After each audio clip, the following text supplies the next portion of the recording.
ফটোশপের আরেকটি নতুন টিউটোরিয়ালে আপনাদের সবাইকে স্বাগতম। আজকে আমরা দেখব ব্লার টুলের কাজ এবং ব্লার টুল দেখার পূর্বে আমরা একটি ছবি দেখতে পাচ্ছি এবং এই ছবির ব্যাকগ্রাউন্ডটা মূলত অস্পষ্ট ঘোলা দেখা যাচ্ছে। এটাই মূলত হচ্ছে ব্লার।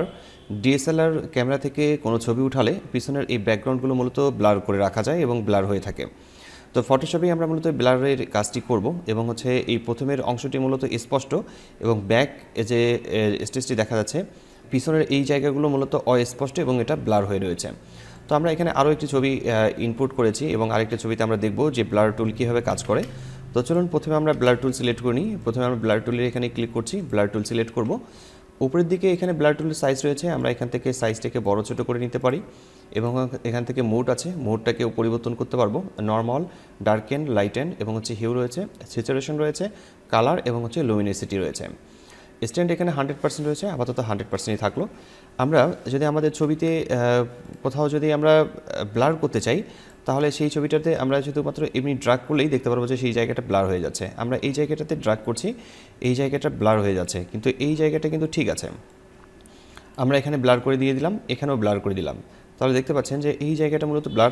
আরেক জুম করে নিলে আমরা দেখতে পাচ্ছি যে এই জায়গাটা ব্লার হয়ে আছে। আমি কন্ট্রোল অল্টার জেড প্রেস করে আগের অবস্থায় ফিরে আসছি।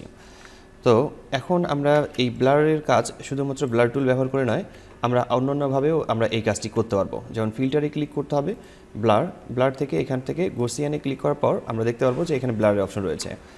আপনি চাইলে এখান থেকে ব্লার 0% রাখতে পারেন, 0.1% পিক্সেল, এবং হচ্ছে এখান থেকে বাড়ানোর পর আমরা দেখতে পারি যে আমাদের কোন ব্লারটি প্রয়োজন আছে। আমি এখান থেকে ব্লার অপশনটা ঠিক এই পর্যন্ত রাখছি, এরপর ওকে লেখাতে ক্লিক করছি। ওকে লেখাতে ক্লিক করার পর আমাদের ব্লার অপশনটি এই পর্যন্ত থাকলো। এখান থেকে যদি আমরা হিস্টোরি ব্রাশ টুল সিলেক্ট করে নিই, হিস্টোরি ব্রাশ টুল সিলেক্ট করে নেওয়ার পর আমরা পূর্বের অবস্থায় আসতে চাই, আমাদেরকে পূর্বের অবস্থায় ফিরে আসতে হয়, সেক্ষেত্রে আমরা এখান থেকে পূর্বের অবস্থায় ফিরে আসতে পারবো।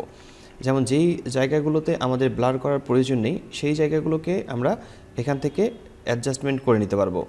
যেমন আমি এখান থেকে ব্লার অপশনটা উঠিয়ে দিচ্ছি, শুধুমাত্র এই জায়গাগুলোকে ব্লারের অপশনটা উঠিয়ে দিচ্ছি।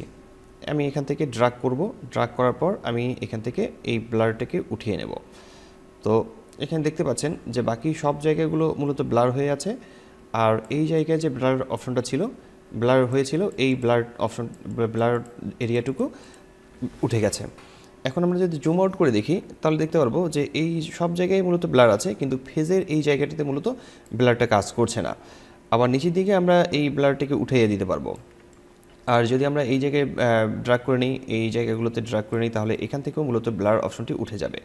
তো হিস্টোরি ব্রাশ টুল ব্যবহার করে মূলত আমরা এই কাজটি করতেছি, সেটা হচ্ছে আগের অবস্থায় ফিরে আসছি। হিস্টোরি ব্রাশ টুল ব্যবহার করে আগের অবস্থায় ফিরে আসা যাচ্ছে। তো ব্লার টুল সম্পর্কে এতটুকুই ক্লাস ছিল আজকে, এবং হচ্ছে সামনের টিউটোরিয়ালগুলোতে আরও বিস্তারিত দেখানো হবে এবং আমরা যে টুলবারগুলো রয়েছে এগুলো সম্পর্কে আরও বিস্তারিত ধারণা পেয়ে গেলে মোটামুটি আমরা কাজ করতে পারবো। তো ফটোশপের টিউটোরিয়ালটি আজকে এখানেই শেষ করছি, দেখা হচ্ছে অন্য কোনো টিউটোরিয়ালে। ততক্ষণ পর্যন্ত সবাই ভালো থাকবেন, সুস্থ থাকবেন। ধন্যবাদ সবাইকে, আল্লাহ হাফেজ।